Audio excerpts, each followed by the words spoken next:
네, 여러분 안녕하십니까? 네, 설계사무소를 위한 제너티브 디자인과 데이터 기반 건축 설계라는 주제의 웨비나 진행을 맡은 KCIM 정재영 팀장입니다. 제 양옆에는 이번에 웨비나를 함께 해주실 두 분이 계신데요. 한 분씩 자기소개 부탁드리겠습니다. 최임님. 네, 안녕하십니까. KCIM의 V빔 팀에서 건축 설계 관련 기술 개발과 컨설팅을 진행하고 있는 홍원현 책임이라고 합니다. 네, 메이저님. 네, 안녕하십니까. KCIM V빔 팀에서 건축 관련 기술 담당하고 있는 신승일 매니저라고 합니다. 네, 제가 이렇게 두 분과 함께 하니까 너무 든든하고 시청자분들에게 더 양질의 정보를 전달해 드릴 수 있는 자신감이 샘솟는 것 같습니다. 웨비나는 이제 다음과 같은 목차 순으로 진행이 될 예정입니다.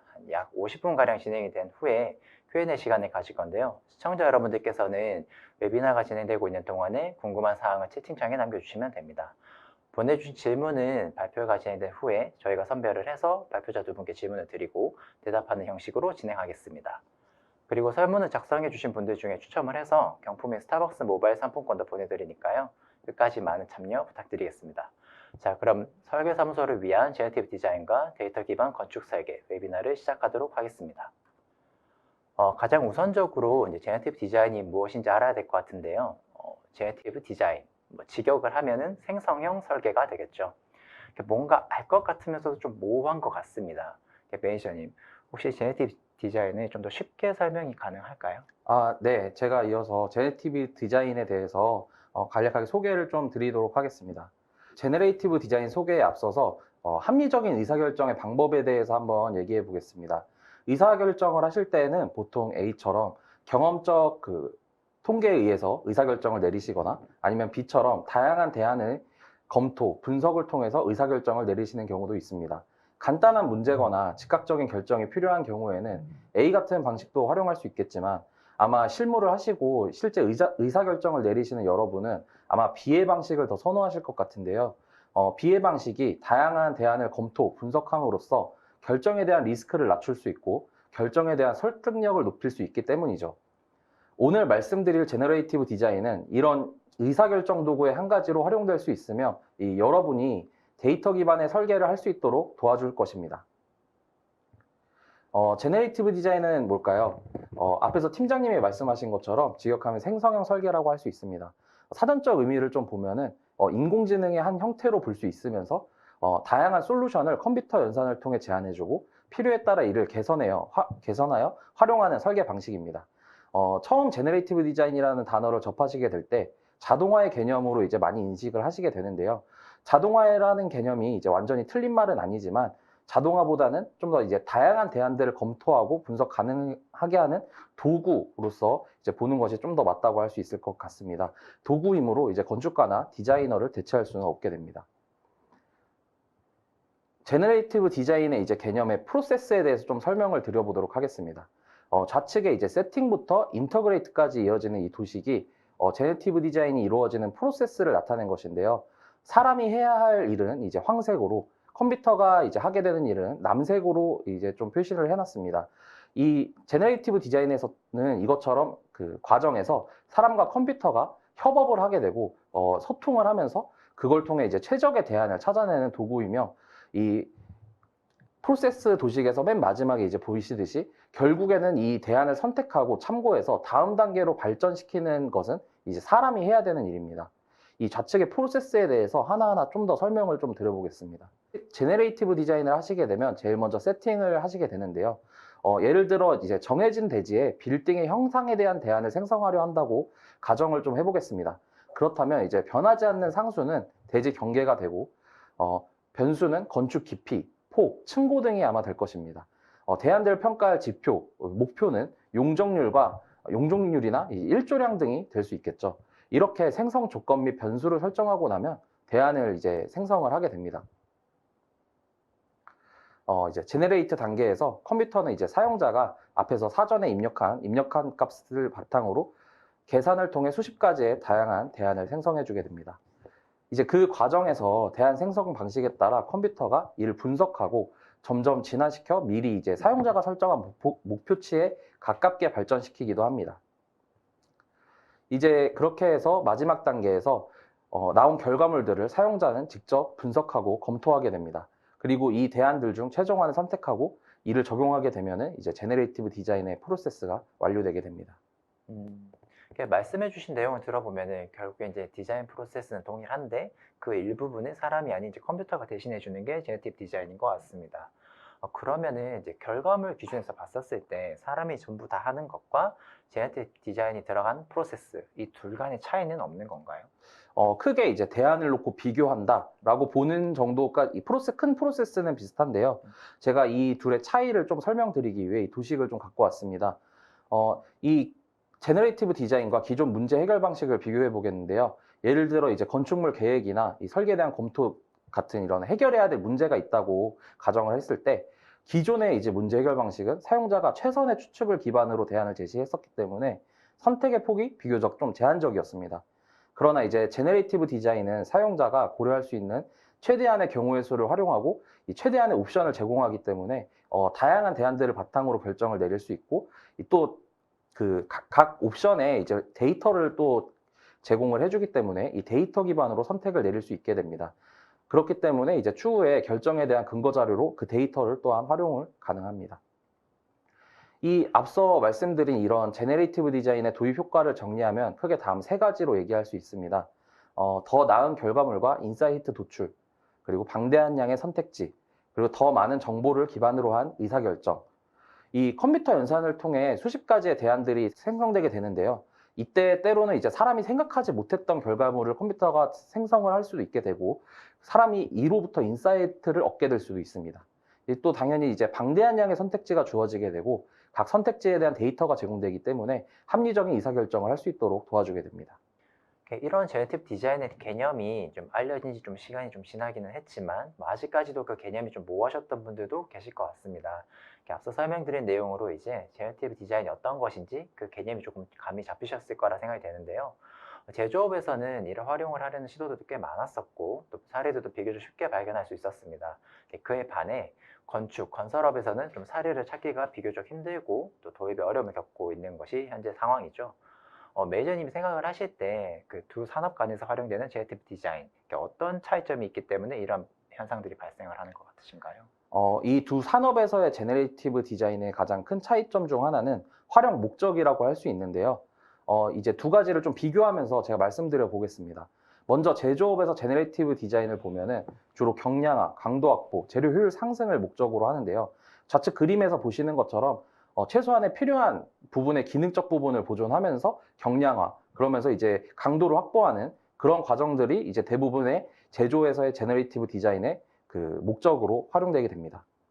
이해를 좀 더 돕기 위해 오토데스크사의 퓨전 360이라는 이제 제품 디자인 솔루션을 좀 가져와 봤습니다.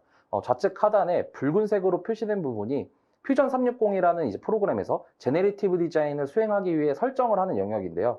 이 그림에서 보시면 이 초록색 영역이 변하지 않는 부분, 노란색 부분이 이제 변형해서 최적화를 시킬 부분이라고 보실 때 파란색의 이 하중을 받았을 때 이제 최적의 형상을 어떻게 찾아낼 것인가, 이를 제너레이티브 디자인을 통해 이제 활용을 해서 최적화를 하려고 할 때 이 좌측의 빨간색 영역만의 설정으로 우측의 결과값을 만들어낼 수 있는 거죠.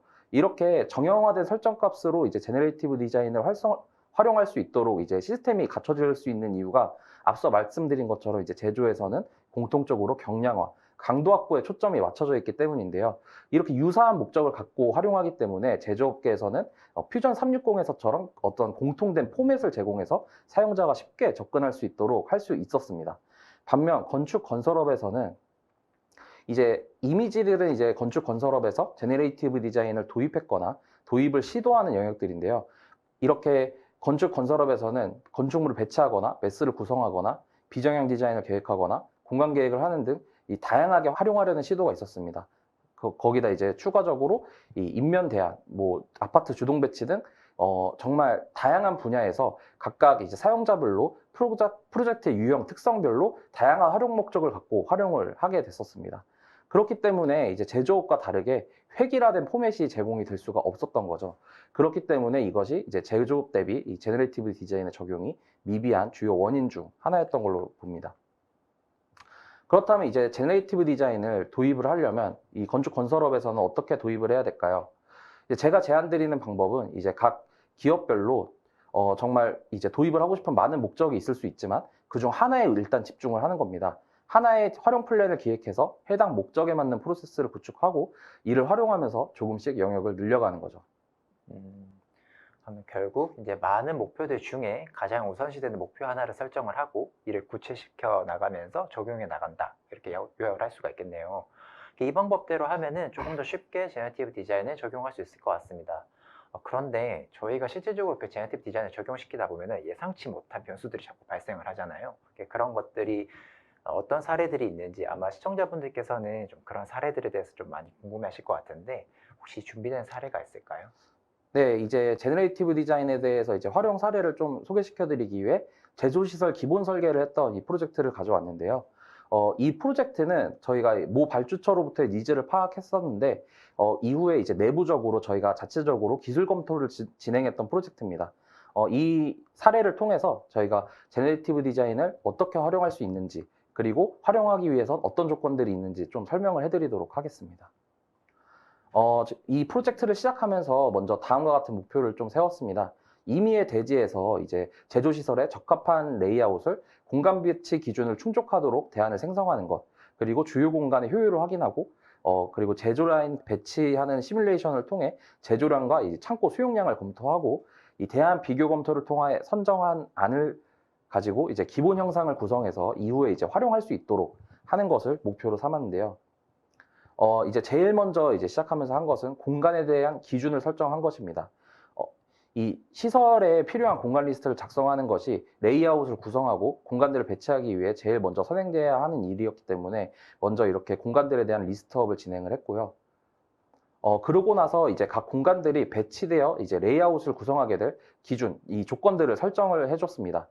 창고와 생산시설을 메인 에리어라는 카테고리로 묶고 창고들은 이제 생산시설과 인접하도록, 그리고 사무실과 화장실, 탈의실 등은 생산시설과 인접하도록 해서 이제 동선에 좀 최적화가 될 수 있도록 고려를 했고요.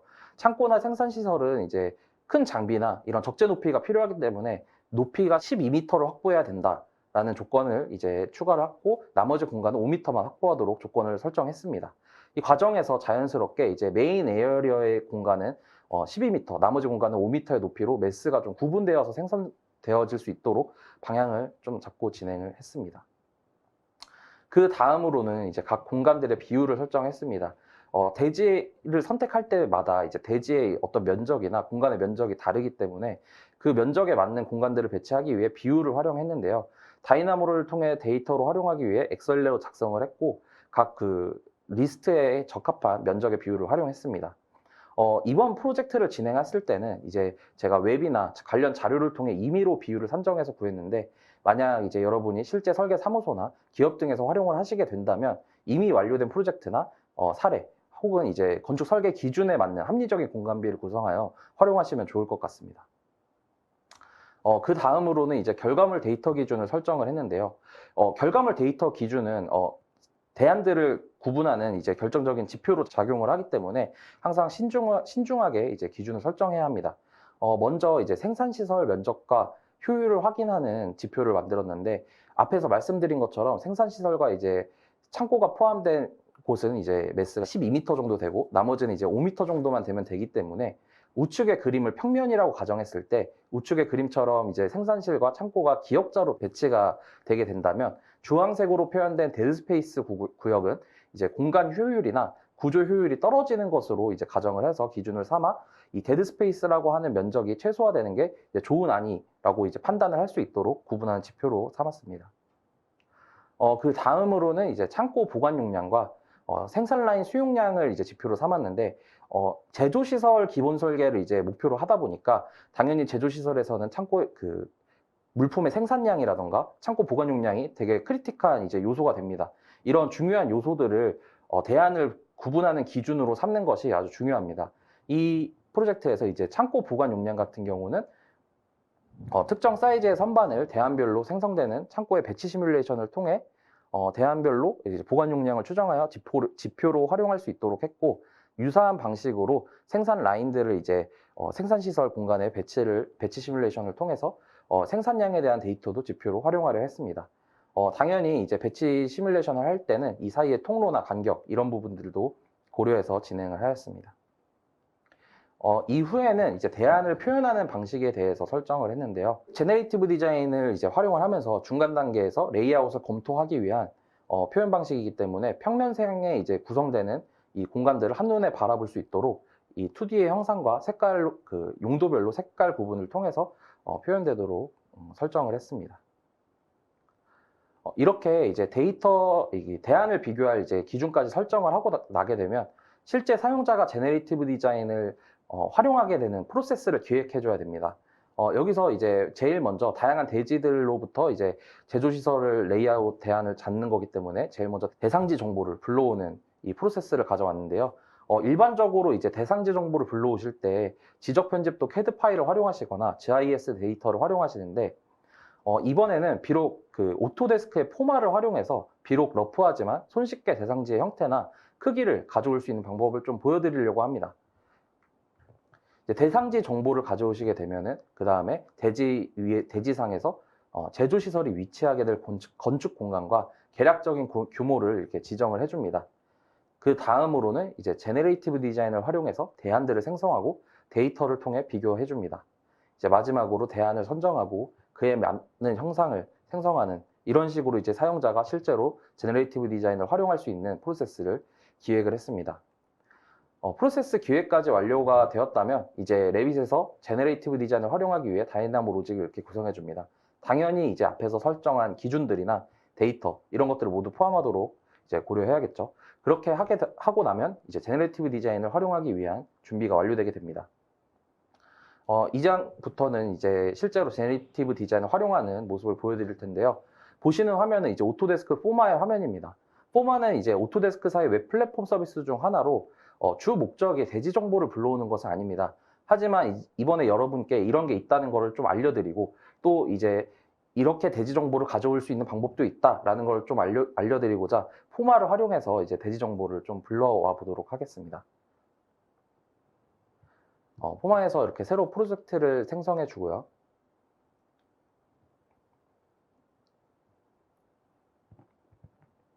이제 화면에서 보시는 것처럼 대상지 인근 주소를 저렇게 한글로 검색해도 이제 대상지 인근의 주소를 검색해 주시면 위치를 확인할 수 있습니다. 영역을 이렇게 선택을 한 다음에 이제 대상지 불러오기를 해주시면 잠시 기다려 주시면 이제 지형이 불러와지게 됩니다. 이 과정에서 이제 평평한 플랫 트레인 그 지형 데이터를 다운로드를 했는데요. 이렇게 평평한 지형 데이터를 이제 불러오는 이유는 기본적으로 포마에서 저렇게 굴곡진 지형이 로드되기 때문에 이번 프로젝트에서 일반적인 이제 플랫한 지형에 적용을 하기 위해서 불러왔습니다.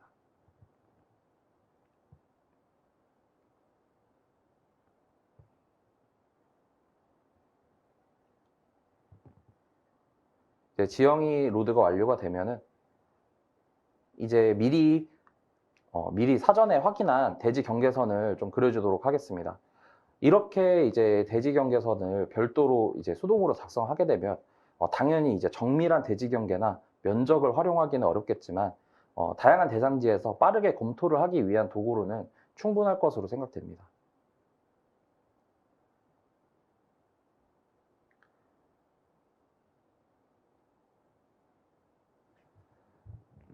이렇게 대지 경계를 작성하고 나면 이제 레빗으로 내보내기를 할 수가 있습니다. 좌측에서 이제 레빗으로 내보내기를 눌러주겠습니다.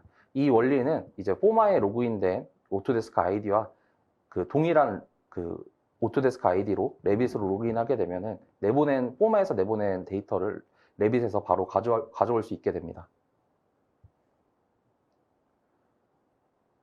이제 해당 포마에서 로드 버튼을 이제 선택해서 레빗에서 가져올 수 있는데요. 저 버튼은 이제 기본적으로 있는 버튼은 아니고 오토데스크에서 제공한 애드인을 설치하게 되면 저 버튼을 통해서 포마의 데이터를 가져오실 수 있습니다.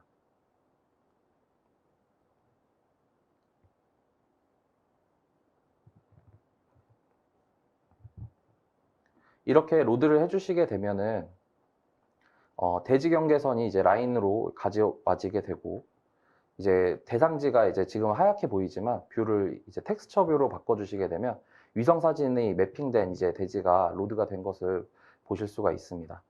이렇게 하게 되면 이제 빠르게 좀 간단하게 대상지 정보를 좀 불러올 수 있는 거죠. 이렇게 대지를 로드한 후에는 이제 대지를 구분하기 위해 슬랍으로 좀 그 대지 영역을 좀 잡아주겠습니다. 이 슬랍으로 활용해서 대지 영역을 잡는 이유는 나중에 텍스처 뷰에서 봤을 때 라인으로만 돼 있으면 대상지를 구분하기 어려워서입니다.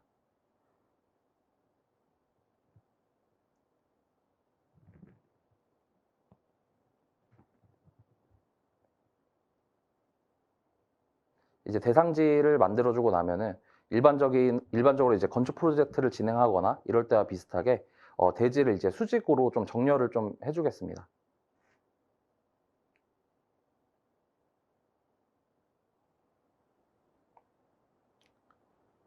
그리고 이제 대상지에서 정확한 건축물의 형태가 아니지만 개략적인 위치와 규모를 이번에도 이제 슬라브 플로어를 활용해서 잡아주도록 하겠습니다.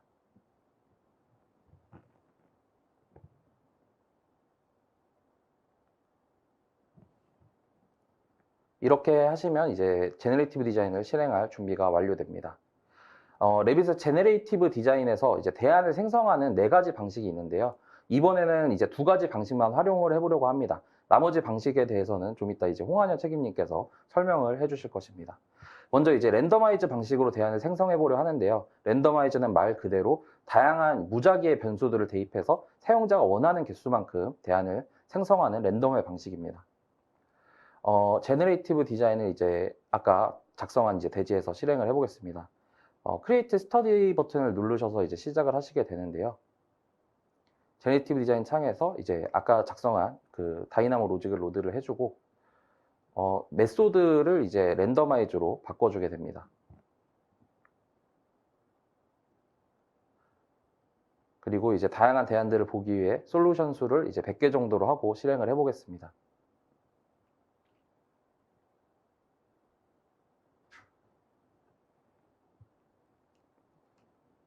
스터디를 이제 생성을 이렇게 제너레이티브 디자인 실행을 한 다음에 이렇게 종료를 하시게 돼도 클라우드 상에서 제너레이티브 디자인은 계속 진행이 되기 때문에 일정 시간이 흐른 후에 다시 이렇게 제너레이티브 디자인 창을 다시 여시게 되면 앞서 실행한 이 랜더마이즈 100개의 대안이 생성이 완료된 모습을 확인하실 수 있습니다. 이제 이 다양한 대안들 중에 이제 하나를 선택해 보시게 되면은 우측에서 메인 에리어 면적이라던가 생산 라인 개수라던가 이런 식으로 이제 데이터로 확인하실 수 있고 하단 그래프에서 필터를 이제 적용을 하셔갖고 특정 값을 가진 대안들만 확인을 하실 수도 있습니다. 다음으로는 이제 옵티마이즈의 방법으로 대안을 한번 생성해 보겠습니다. 말 그대로 이제 최적화라는 방식의 대안 생성인데요. 사용자가 사전에 설정한 값에 도달하도록 이제 여러 세대를 거듭해서 진행해서 최대한 목표에 근접한 대안을 보여주게 됩니다. 최적화를 진행을 하기 위해서 이제 목표를 설정을 했는데요. 이번에는 생산량은 이제 최대로 하면서 보관 용량은 또 최대로 하고 메인 에리어의 면적을 최소화로 하는 목표로 해서 이제 실행을 해보려고 합니다. 이렇게 하는 이유는 이제 아무래도 제조 시설이기 때문에 생산량이나 보관 용량이 큰 것이 매우 중요하고 메인 에리어가 작다는 이제 감소한다는 뜻은 다르게 말하면 건축비의 감소로 연결되는 부분이기도 하므로 생산량과 이제 보관 효율을 이제 극대화하면서 동시에 사업비는 적게 들도록 추구하는 그런 식으로 목표를 설정해서 제너레이티브 디자인을 수행해 보도록 하겠습니다. 초반에는 앞에서와 같이 이제 크리에이트 스터디를 눌러서 제너레이티브 디자인을 실행하게 되는데요. 이번에는 이제 메소드를 기본 설정 값인 옵티마이즈로 유지를 해주겠습니다. 그리고 아래쪽에 보시면 set goals라고 해서 이제 목표를 설정하는 영역이 있는데요. 여기서 이제 토탈 에어리어는 보지 않고 메인 에리어는 최소화, 그리고 생산 라인과 보관 용량은 이제 최대화가 되도록, 그리고 아까 말씀드린 데드 스페이스는 최소화하도록 설정을 하고 실행을 해주겠습니다. 옵티마이즈의 방식 같은 경우는 이렇게 이제 제너레이티브 디자인을 실행하신 다음에 잠시 기다려 주시면 이런 식으로 이렇게 실시간으로 대안들이 생성되고 제가 사전에 설정한 목표에 도달하도록 점점 이제 바뀌어가는 것들을 직접 눈으로 실시간으로 확인하실 수 있습니다.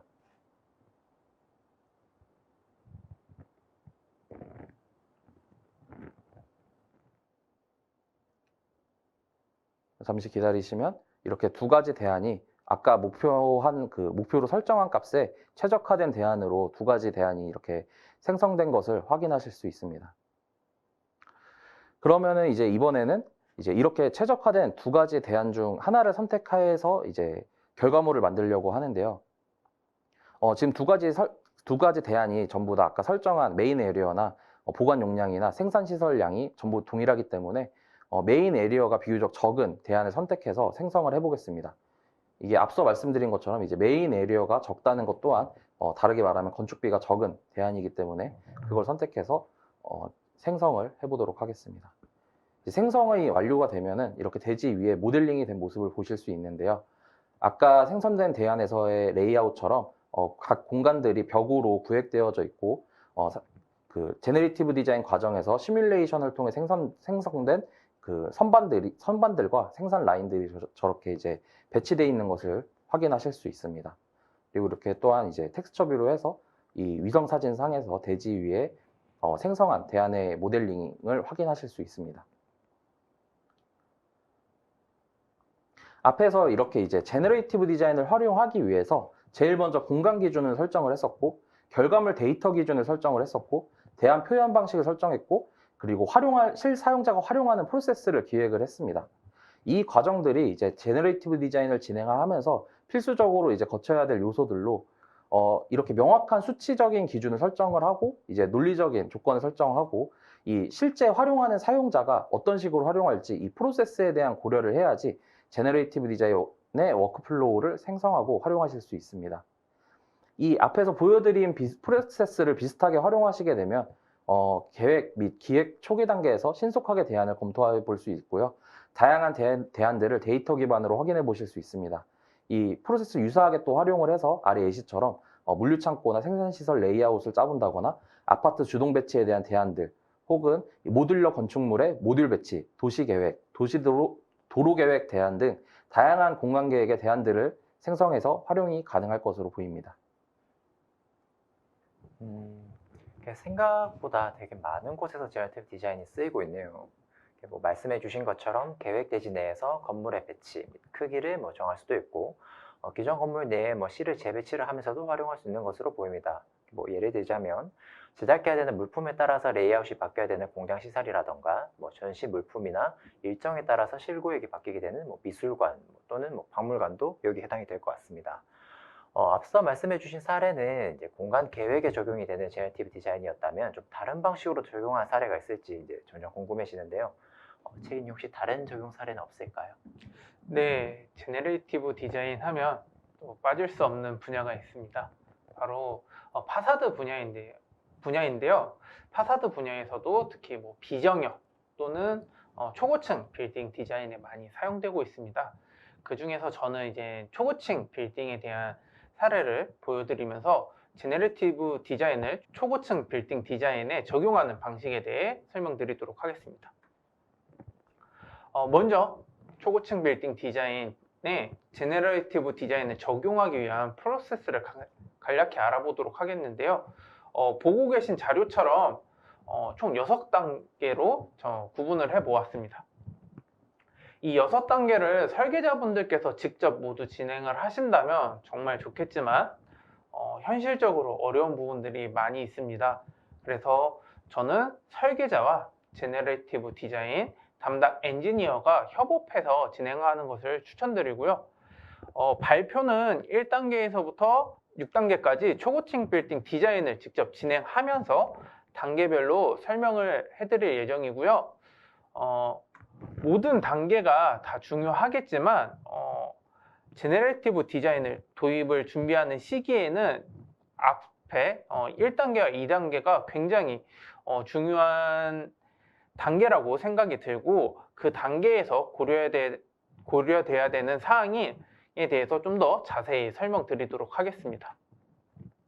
첫 번째로 활용 목표와 설정 단계입니다. 제너레이티브 디자인을 활용하여 추출하고자 하는 결과값들을 정의하는 단계인데요. 이 단계는 제 경험상 굉장히 많이 누락되는 단계라고 생각이 듭니다. 뒤에 설명드릴 뭐 변수를 생성하고 여러 가지 설계 요소를 검토하는 과정은 굉장히 많이 고민하시고 검토를 하시지만 이 목표 단계에서는 조금 추상적으로 정의를 하고 끝내시는 경우가 많습니다. 저는 이 웨비나를 준비하면서 이 초고층 빌딩 디자인의 활용 목표로 앞에 보시는 6가지를 준비했는데요. 건축 면적이나 뭐 층의 면적, 아니면 뭐 패널 개수, 디자인 샘플 개수 같은 경우는 충분히 저희가 고려해야 되는 그런 활용 목표인 것 같습니다. 하지만 일조량이나 패널에 대한 직접적인 분석 값들 같은 경우는 이것을 디자인 초기에 꼭 검토를 해야 되는지 의문이 드실 수도 있는데요. 디자인이랑 업무 특성상 초기 매스를 디자인하는 과정에서는 좀 수치적인 것보다 디자인적인 면을 고려하는 것이 사실입니다. 근데 과거에는 이런 일조량이나 패널 분석값 같은 경우들은 이 모든 걸 다 고려하면서 미적인 부분을 검토하기에는 너무 시간이 오래 걸렸기 때문에 좀 미적인 부분만 우선시할 수밖에 없었다고 생각이 듭니다. 하지만 이제 제너레이티브 디자인을 활용하신다면 디자인 초기에도 이를 검토하실 수 있고 검토된 많은 결과값들로 통해서 좋은 설계안을 선택하시는데 도움을 줄 수 있는 객관적 지표가 되므로 좀 더 상세한 활용 목표를 세우시는 것을 추천드립니다. 앞서서 활용 목표가 설정되었다면 이제 변수와 상수, 각 요소들을 정의하는 단계인데요. 많은 디자인 방식들이 있겠지만 저는 초고층 빌딩이 보통 다각형 뿔의 형태를 가지고 있기 때문에 먼저 다각형을 정의하는 것부터 시작하였습니다. 제가 정의한 다각형은 발표 자료에서 보시는 것처럼 4가지를 기준으로 정의하였는데요. 우선 다각형을 정의하기 위해서 반지름으로 원을 정의하고 그 원을 통해서 원에 내접하는 꼭지점의 개수로 다각형을 정의하였습니다. 그리고 꼭지점의 못따기의 반지름이나 다각형의 회전 각도들을 통해서 디자인적 요소를 추가하였습니다. 여기서 주의하실 것은 발표 자료에서 보시는 것처럼 특정 범위를 갖는 숫자로 변수를 지정하셔야 된다는 것입니다. 단순히 저희가 3D 모델링을 일회성으로 끝내는 것이 아니라 여러 가지 형태를 보고 검토하기 위해 여러 디자인을 만들고자 하는 것이기 때문에 이런 특정 값이 아닌 범위를 갖는 숫자로 변수를 지정하셔야 됩니다. 이렇게 다각형 기초 도형을 정의한 다음에 이 도형을 기반으로 다각형 뿔 형태로 이제 초고층 빌딩 디자인을 해보도록 하겠습니다. 앞서 설명드린 것처럼 이제 특정 범위를 갖는 변수들로서 뭐 빌딩의 높이나 뭐 회전 비율 등을 정의했는데요. 중간에 변곡점 간 거리는 황금비라고 해서 제가 특정한 값을 가지고 정의를 했는데요. 이처럼 모든 디자인 요소를 변수로 정의를 할 수도 있지만 1단계에서 설정한 활용 목표나 아니면 디자인의 의도, 결과값에 영향이 없다면 이런 상수들을 활용하셔서 정의하셔도 됩니다. 앞서 디자인된 기본 매스 디자인에서 이제 패널에 대한 정의를 할 건데요. 이 패널에서도 앞서 설명드린 것 같이 변수와 상수를 통해서 여러 가지 변수들을 정의하였습니다. 네, 패널의 높이나 일조량 같은 경우는 제가 어떤 특정 숫자가 아닌 다른 요소들을 위해서 정의를 했는데요. 특히 일조량의 같은 경우는 저희가 측정하는 범위가 뭐 제가 사용한 방식도 있지만 단순히 패널의 면적 비율을 사용하실 수도 있고 구체적으로 빛의 패널, 투과 비율 등 뭐 여러 가지 방식들을 활용해서 측정할 수 있기 때문에 이러한 요소들은 변수나 상수가 아니라 이미 앞에서 정의된 다른 요소들을 기반으로 정의해 주셔도 됩니다. 이렇게 2단계까지 해서 초고층 빌딩을 데이터를 기반으로 디자인해 봤는데요. 발표 자료에서 나온 결과를 보시면 디자인적으로는 크게 특별한 점은 없는 결과인 것 같습니다. 이 부분이 건축 설계에서 제너레이티브 디자인 도입을 늦추고 있는 요소 중 하나이기도 한데요. 앞서 프로세스를 소개할 때 제가 제너레이티브 디자인 엔지니어와 설계사분들께서 함께 협업을 하는 걸 추천드렸는데요. 이 부분 때문입니다. 디자인에서 미적인 부분은 저희 제너레이티브 디자인 엔지니어가 설계자들을 대신해서 해드릴 수는 없습니다. 그렇기 때문에 설계자분들께서 꼭 1, 2단계를 함께 참여해 주셔야 원하는 디자인과 결과물을 얻으실 수 있고요. 또 앞서서 보신 것처럼 제너레이티브 디자인을 만들어가는 과정에서 제너레이티브 디자인 엔지니어는 뭐 다양한 변수나 상수, 각 요소들을 정의함에 있어서 설계자분들께 적절한 가이드를 제시해드리고 정의가 어려운 부분에 대해서 해결해드리는 역할로서 꼭 설계자분들과 함께 협업을 해주시길 바라겠습니다.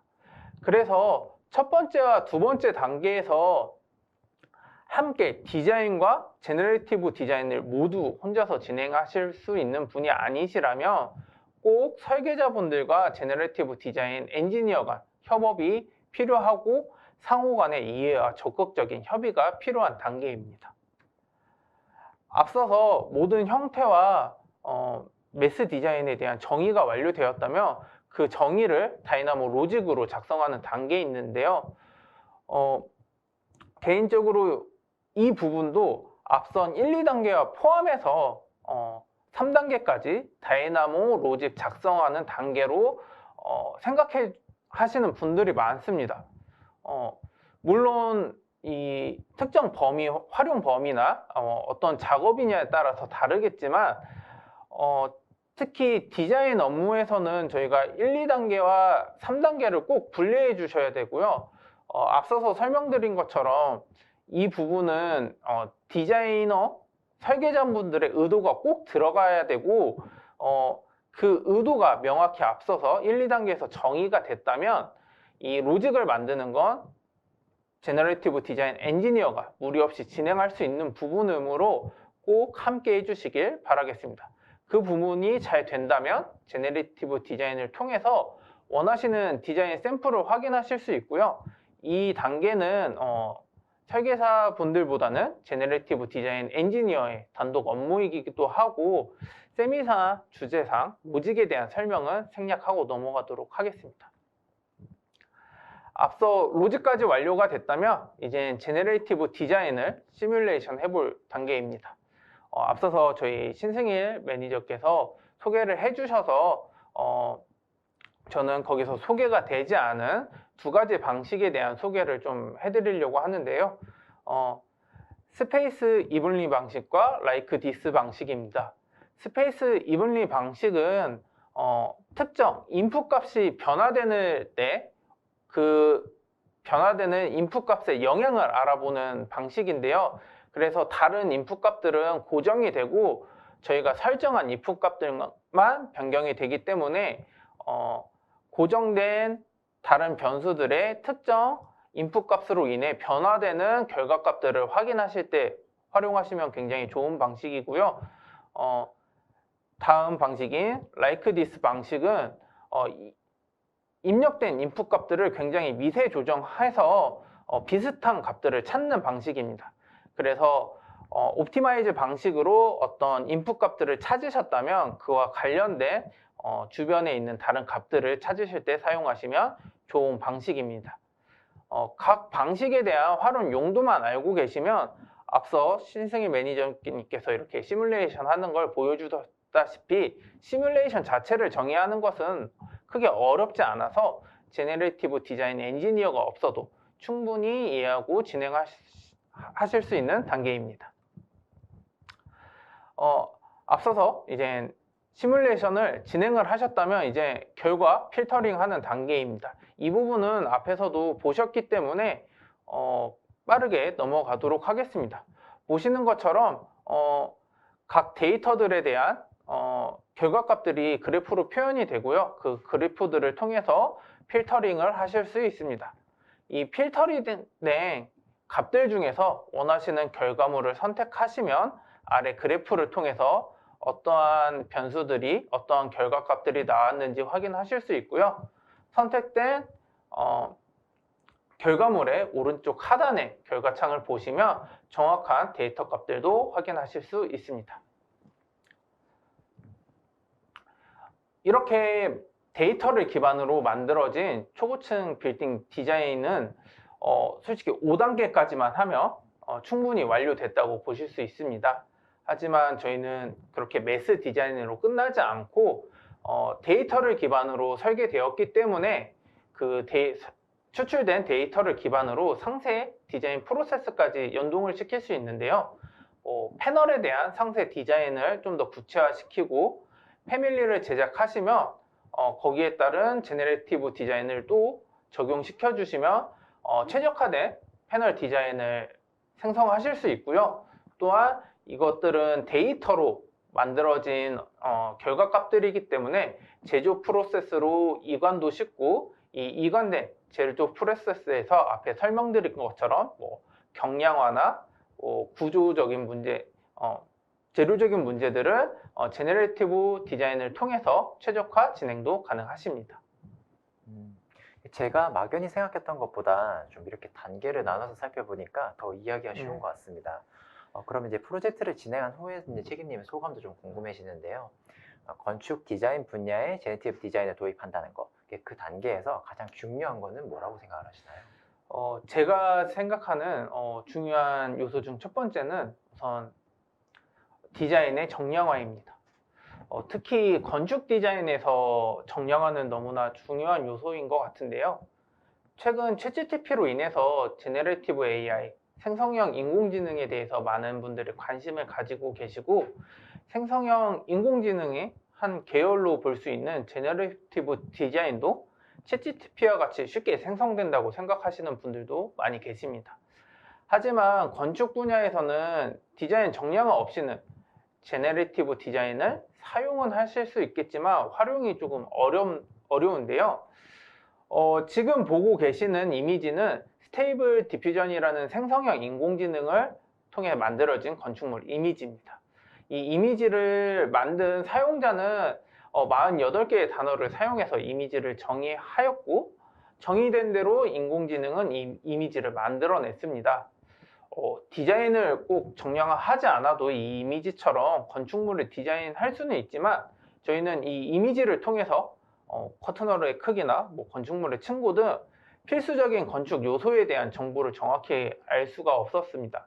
이것은 디자인을 정량화하지 않았기 때문이고 정량화를 하지 않은 이유는 이 이미지를 만드는데 정략적 치수가 그렇게 중요하지 않았기 때문입니다. 하지만 3차원 객체를 만드는 일, 특히 건축 디자인에서는 정량화된 치수가 필수적이고 설계자분들께서 원하는 디자인과 결과물을 얻기 위해서는 반드시 디자인 정량화 과정이 필수적입니다. 이 정량화 과정 외에도 다음으로 중요하게 여기는 요소는 제네레이티브 디자인을 활용하는 방식이라고 생각합니다. 지금 보시는 영상은 제가 생성형 인공지능에 대해서 소개를 할 때 많이 사용하는 영상인데요. 포토샵에서 제네레이티브 AI를 활용해서 일러스트를 만드는 과정입니다. 영상을 보시면 원하는 결과물을 만들기 위해서 먼저 스케치를 하시기도 하고 AI로 생성된 이미지를 선택하고 선택된 이미지를 그냥 쓰지 않고 수정도 하면서 원하는 이미지를 만들어가는 과정임을 아실 수 있습니다. 제가 생각하기에는 이 영상이 제네레이티브 디자인을 활용하는 가장 이상적인 방법이라고 생각됩니다. 제네레이티브 디자인에 대해서 소개를 해드리면 많은 분들이 결과물이 한 번에 짠! 하고 나타나는 바라시고 실제로도 그런 줄 알고 계시는 분들이 많습니다. 언젠가 기술이 발전하면 그 정도까지 될 수도 있겠지만 저는 그런 시대가 되어서도 설계자분들께서 본인의 생각과 의도를 충분히 반영한 디자인을 하길 원하신다면 그림을 한 번에 그려주는 솔루션이 아니라 보시는 영상처럼 내가 원하는 그림을 그릴 수 있도록 도움을 받는 도구로서 활용을 하시는 것이 좀 더 옳은 방식이라고 생각됩니다. 앞서 강조드린 바와 같이 디자인의 정량화와 활용 방식은 제네레이티브 디자인을 도입하는 데 있어서 정말 중요한 요소라고 생각이 드는데요. 저는 건축 디자인에 있어서 정말 중요한 한 가지가 더 있다고 생각됩니다. 그것은 바로 추상적 가치의 정량화입니다. 저희가 설계를 할 때 무조건 주차 대수가 많다고 아니면 연면적을 법정 최대치까지 높였다고 해서 좋은 설계가 된다고는 생각하지 않습니다. 같은 곡선형 디자인이라도 초고층 빌딩과 스타디움에서 사용하는 곡률과 미적 표현 방식은 서로 다르다고 생각합니다. 건축에선 이런 추상적 가치가 있기 때문에 앞서서 소개해드린 것처럼 제조업과 다르게 건축 분야에서는 제너레이티브 디자인이 적용이 어렵고 지금 늦어지고 있다고 생각됩니다. 하지만 이런 추상적 가치까지 정량화를 한다면 진정한 의미에서 데이터 기반의 디자인 프로세스로 전환이 가능하시고 앞으로 적용될 수많은 디지털 기반의 기술들, 로보틱스나 빅데이터, IoT 등 다양한 기술들과 연계할 수 있는 소중한 데이터 자산을 구축하실 수 있을 거라고 생각됩니다. 디자인의 정량화, 활용 방식, 그리고 더불어서 이제 추상적 가치의 정량화가 필요하다. 그 말씀이 진짜 크게 와닿는 것 같습니다. 결국 사람이 최종 결정을 함에 있어서 추상적 가치들을 두고 이제 본인도 인지하지 못하는 사이에 나름의 이제 가중치들을 부여하게 되는데요. 그 부분이 좀 정량화가 된다면 개인이나 또는 회사의 디자인 컨셉이 좀 방향성 있게 구축이 되면서도 더 나은 품질의 디자인으로 갈 수 있으리라 예상이 됩니다. 지금까지 제너레이티브 디자인에 대한 소개와 프로세스, 그리고 이제 두 가지 형태의 활용 방법에 대해서 알아봤는데요. 이제는 이제 제너레이티브 디자인을 도입하기 위해서 어떠한 준비들을 해야 되는지 말씀을 드리고 마무리 짓도록 하겠습니다. 제너레이티브 디자인을 도입하기 위해 준비해야 되는 사항 중 첫 번째는 이제 명확한 활용 목적입니다. 앞선 두 가지 사례를 이제 통해서 알아봤듯이 제너레이티브 디자인 적용 방식은 활용 목적에 따라서 좀 달라지게 됩니다. 그렇기 때문에 이제 다양한 업무에 제너레이티브 디자인을 적용하시더라도 가장 우선시해야 되는 부분은 이제 활용 목적인 거죠. 그런 활용 목적이 정해진 뒤에 다음에 이제 고려해야 될 사항은 이제 작업 프로세스에 대한 이제 개선 의지입니다. 사실 이 항목이 가장 힘드신 분들도 계실 겁니다. 활용 목표가 정해지고 도입을 위해서 몇 가지 테스트를 하시다 보면은 원하는 결과물들이 좀 나오지 않아서 실망하시기도 하고 이제 포기하시는 분들도 계실 텐데요. 이는 이제 앞서 강조드린 그 가치의 정량화라던가 올바른 활용 방식이 좀 동반되지 못해서 그렇습니다. 단순히 제너레이티브 디자인을 적용하기 위해서 보여주기식 프로세스 개선을 하는 것이 아니라 설계안을 도출한다던가 매스 디자인과 같이 적용하고자 하는 그 가치를 정량화하고 이를 활용해서 더 좋은 결과물을 만드는 프로세스를 좀 내재화한다고 생각을 하고 접근을 하신다면 더 좋은 결과물을 얻을 수 있을 거라 예상이 됩니다. 이렇게 구축된 데이터 기반 작업 프로세스는 시작은 단순 제너레이티브 디자인 활용일지는 몰라도 앞으로 나올 수많은 첨단 기술을 활용할 수 있는 소중한 자산이 될 겁니다. 세 번째는 BIM 도입 및 활용입니다. 제너레이티브 디자인을 활용을 하기 위해서는 이제 당연히 이제 BIM 도입을 하시고 활용을 하셔야 되는데요. 이미 BIM 도입을 완료를 하셨다면 조금은 더 수월하게 제너레이티브 디자인을 도입하실 수 있겠죠. 마지막은 이제 다이나모 활용입니다. 제너레이티브 디자인은 다이나모 로직을 기반으로 작성이 되어져 있습니다. 그렇기 때문에 다이나모가 필수적이지만 제너레이티브 디자인을 도입하지 못하는 이유 중 다이나모가 또 하나의 또 손꼽히기도 합니다. 하지만 이제 최근에 이제 많은 분들이 다이나모에 대해서 관심을 가져주시고 이제 국내 자료도 점점 공유가 되고 있기 때문에 도입 장벽이 점차 낮아지고 있습니다. 그래서 이 기회에 이제 다이나모도 같이 도전해 보시기를 권장해 드립니다. 그러면 앞서 말씀드린 이 네 가지 도입 사항 중 활용 목적과 프로세스, 개선 의지는 최소한의 이제 기본 조건입니다. 제너레이티브 디자인을 제외하고 어떠한 기술을 도입한다 하시더라도 이 부분은 내부적으로 정리가 되지 않으면 이제 도입이 좀 어렵기도 하고 시도는 할 수 있으나 내재화는 실패하실 수 있습니다. 그렇기 때문에 꼭 이 부분을 면밀히 검토하시기를 부탁드립니다. 다음으로 비하인과 다이나모의 경우 현재 많이 대중화되어져 있긴 하지만 중소규모의 회사에서는 좀 도입자 비용이 높은 것도 사실입니다. 하지만 이제 앞선 두 가지를 잘 준비하신다면은 이 두 가지는 큰 어려움 없이 해결할 수 있을 거라 예상이 됩니다. 만약 앞서 말씀드린 것처럼 설계자분께서 뭐 설계를 함과 동시에 제너티브 디자인 업무를 뭐 병행하시기에 좀 어려움이 있으시다거나 좀 더 원활하고 빠르게 도입을 원하신다면 저희 KCM에 연락해 주시기 바랍니다. 시행착오를 최소화하고 빠른 시일 내에 이제 도입하실 수 있도록 저희가 도와드리겠습니다. 저희가 준비한 내용은 여기까지고요. 지금부터는 시청자분들께서 질문해 주신 사항들을 살펴보고 이에 답변 드리는 Q&A 시간을 갖도록 하겠습니다.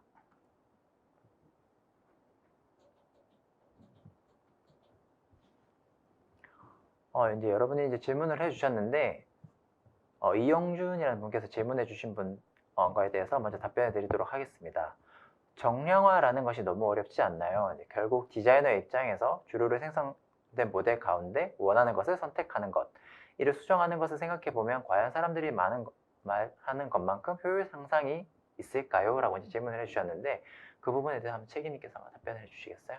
네, 우선 정량화 정말 어렵습니다. 그렇기 때문에 이 제너레이티브 디자인이라는 것이 설계 분야에서 많이 적용이 늦어지고 있는 건데요. 네, 앞서 제가 보여드렸던 그 포토샵을 통해서 일러스트를 만드는 그 과정을 보시면 알겠지만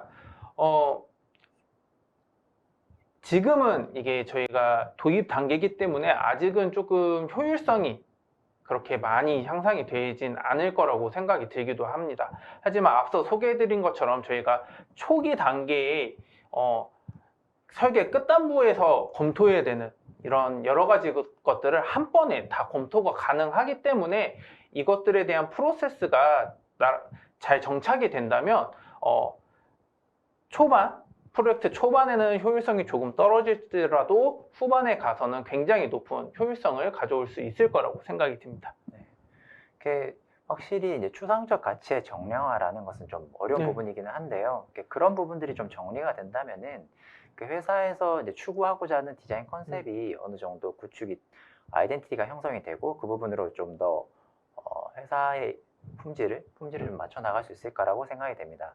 그리고 저희가 이제 보여드린 영상들을 보시게 되면은 그게 편집되어진 영상이라기보다는 실질적으로 구동되는 시간들을 저희가 바로 보여드렸는데 저희가 이제 막연히 생각을 했었을 때 굉장히 높은 컴퓨터, 하드웨어를 써야만 이게 가능하다라고 생각을 하셨다면은 최근에 만들어진 이 기술들이라든가 살펴보면은 이제 그렇지 않고 저희가 가지고 있는 하드웨어만으로도 충분히 접근해 보실 수 있고 생각보다 적은 시간 내에 많은 테스트를 해 보실 수 있습니다. 그리고 제가 아까 발표 중에 잠깐 말씀을 못 드렸는데 제가 보여드린 영상 중에서 대안들이 한 100여 개까지 나오는데 걸리는 시간은 한 1시간 내외로 굉장히 짧은 시간에 가능하고요. 솔직히 그런 대안들을 100여 개를 만들기, 물론 정말 필요 없는 대안들도 있을 수 있지만 그 대안들을 만드는 시간들이 굉장히 작고 클라우드 상에서 저희 로컬 시스템에서 작동되는 게 아니라 클라우드 시스템에서 모든 계산이 완료된 후 나오는 거기 때문에 그 계산되는 시간 동안 다른 업무를 하시면서 효율성을 높여가실 수 있을 것 같습니다. 네, 그럼 이제 다음 질문에 대해서 한번 답변을 드리고자 하는데요. 이제 박완주님께서 일반적인 부문보다 더 가시성을 확보할 수 있는 방법이 있을까요? 개선 또는 장애 처리 측면에서 궁금합니다. 라고 이제 질문을 주셨습니다. 그 부분에 대해서 매니저님께서 답변해 주시겠어요? 네, 이 앞선 이 두 가지 사례에서 보시는 것처럼 이 제너레이티브 디자인을 이제 활용하는 목적이나 어떤 것을 이제 확인하고 싶으냐에 따라서 사용자가 직접 그 보이게 되는 부분들, 가시성이나 어떻게 보이게 될지는 자유롭게 설정을 할 수가 있습니다. 이제 사실 결국에는 중요한 건 어떻게 효율적으로 이거를 표현하냐인데요. 항상 그 어떤 목적의 가장 중요한 부분을 강조해서 표시할 수 있게 좀 고려를 하는 게 좀 필요하지 않을까 생각합니다. 맞습니다. 그래서 저희가 이제 다른 분들도 많은 질문들을 해주셨지만 이제 이외에 저희가 미처 답변 드리지 못하는 질문들에 대해서는 저희가 별도로 연락을 드려서 진행을 하도록 하겠습니다. 저희가 이제 현재까지 준비한 내용은 다음과 같이 진행이 됐었고요. 오늘 방송 후에 이제 설문에 참여해 주신 분들 중에 추첨을 해서 스타벅스 아이스 아메리카노 이제 또 보내드리니까요. 많은 참여 부탁드리겠습니다. 두 분 발표 전인 끝으로 웨비나 진행 소감을 좀 부탁드리고자 합니다. 먼저 채희님. 제가 웨비나를 한 1년 만에 다시 이런 웨비나를 진행했는데요. 뭔가 감회가 새롭기도 하고 의욕이 불타오르기도 했습니다. 앞으로도 이런 자리가 좀 더 많아졌으면 좋겠습니다. 네, 네. 오늘 이 웨비나 자리를 통해서 제너레이티브 디자인이라는 이런 프로세스를 이제 여러분들께 좀 소개해드리게 돼서 유익하고 뜻깊었던 시간이었던 것 같고, 다른 분들도 이제 이런 웨비나들을 통해서 많은 인사이트 얻어가셨으면 좋겠습니다. 네, 감사합니다. 네, 이상으로 이제 KCM이 마련한 설계사무소를 위한 제네티브 디자인과 데이터 기반 건축 설계 웨비나를 마치도록 하겠습니다. 다음에 더 유익하고 도움이 되는 내용과 함께 다시 찾아뵙겠습니다. 지금까지 시청해주신 여러분 감사합니다.